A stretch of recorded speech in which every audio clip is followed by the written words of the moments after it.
Hey guys, for today's video, I will show you how to upload videos to YouTube with an Android phone. So this is quick and simple, so just follow me. So first, open your YouTube app on your mobile device. Then go click on your profile at the top right corner of the screen. And once here, tap your channel option. And as you can see, I don't have any uploads yet.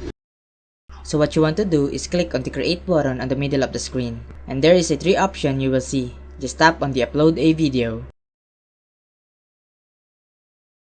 Now, pick your desired video you want to upload. There's a lot of options you can do to your video. You can add sounds, text, and also trim the video and also add some filters if you want.